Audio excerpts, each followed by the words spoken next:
Pendidikan, katanya ini jembatan menuju masa depan. Tapi di negeri kita, Indonesia, jembatan itu kadang terasa retak, bahkan untuk sebagian orang nyaris ambruk. Halo semuanya, di video ini kita mau ngobrol bareng soal realita pendidikan di Indonesia. Bukan sekedar mengeluh, bukan juga mencari-cari kesalahan, tapi untuk melihat apa yang sebenarnya terjadi dan lebih penting lagi, apa yang bisa kita lakukan. Karena pendidikan itu bukan urusan sekolah saja, bukan cuma tugas guru. Ini tugas kita semua kalau kita benar-benar peduli sama masa depan bangsa ini. Kita akan mulai dengan melihat masalah-masalah yang sampai hari ini masih jadi PR besar di dunia pendidikan Indonesia.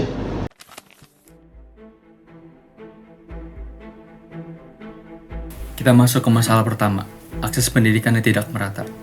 Mungkin, buat kita yang tinggal di kota besar, sekolah itu tinggal jalan kaki atau naik mobil. Tapi buat anak-anak di pelosok, sekolah itu merupakan sebuah perjuangan. Menurut data Kementerian tahun 2023, lebih dari 13.000 desa di Indonesia belum punya akses ke sekolah menengah pertama. Di NTT misalnya, ada anak-anak yang harus jalan kaki lebih dari 5 km setiap hari cuma buat bisa belajar. Dan ini bukan sekedar soal jarak, ini soal kesempatan pendidikan yang tidak semua orang dapatkan. Butuh perjuangan bagi anak sekolah di Mandailing Natal, Sumatera Utara agar bisa sampai ke sekolah. Mereka harus melintasi anak. Masalah kedua, biaya pendidikan yang masih tinggi. Banyak orang bilang sekarang kan sekolah gratis, tapi faktanya biaya itu tetap ada. Menurut survei Komnas Pendidikan tahun 2023, sekitar 30% keluarga miskin kesulitan membayar seragam, buku, iuran kegiatan, sampai transportasi untuk sekolah. Bahkan menurut UNESCO, sekitar 19% anak SMA di Indonesia putus sekolah karena alasan ekonomi. Gratis cuma di atas kertas, tapi kenyataannya masih bayar juga. Di Kabupaten Brebes, Jawa Tengah terdapat 11.506 anak yang tidak sekolah. Salah satunya adalah Nazril Khairil Azam, warga desa Kluwut, Kecamatan Bulak, Kamba, Brebes.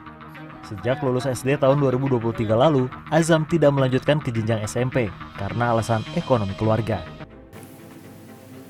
Masalah ketiga, kualitas pendidikan yang timpang.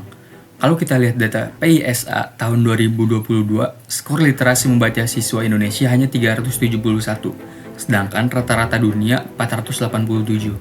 Artinya, banyak anak-anak kita yang sebenarnya belum bisa memahami apa yang mereka baca dengan baik. Ini bukan cuma soal masalah fasilitas, tapi soal kurikulum yang belum fleksibel, metode belajar yang masih tradisional, dan pelatihan guru yang minim. Ada sekolah elit yang sudah pakai AI dalam kegiatan belajar mengajar mereka.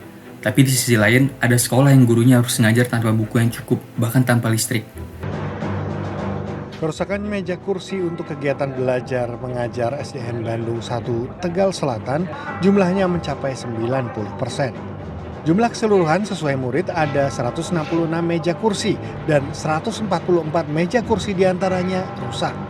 Ada masalah besar, akses, biaya, dan kualitas. Dan ketiganya saling berhubungan. Tapi tenang, masalah itu bukan akhir cerita, karena ini bagian selanjutnya kita akan membahas tentang harapan.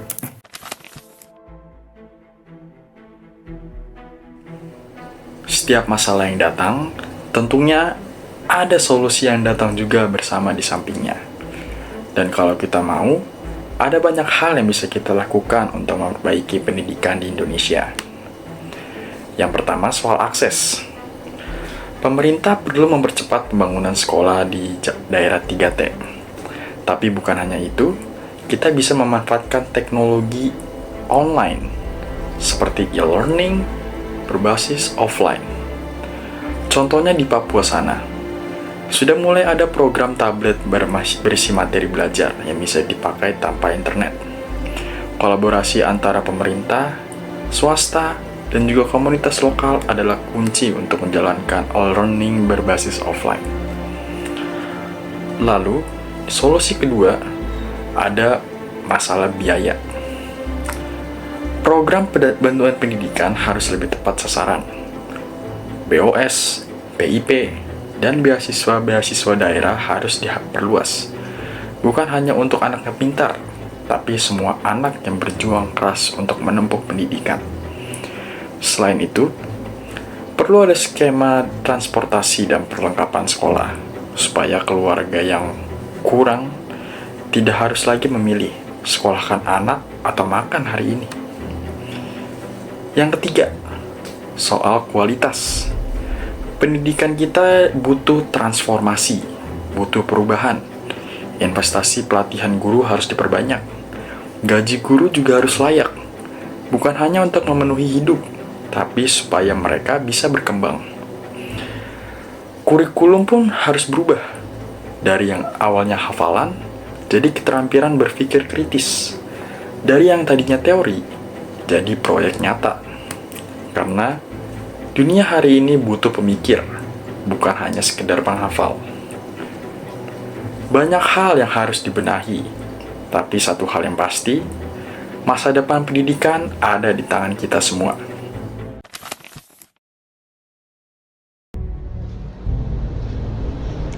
Pendidikan bukan soal ranking, bukan soal siapa yang paling pintar.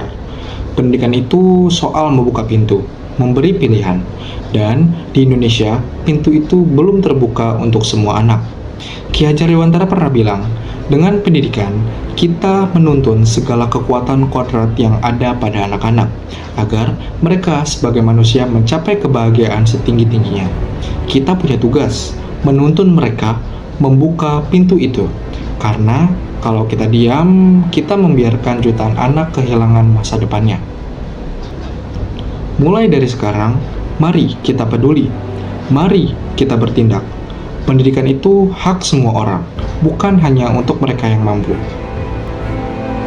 Karena pendidikan untuk semua, bukan untuk segelintir saja.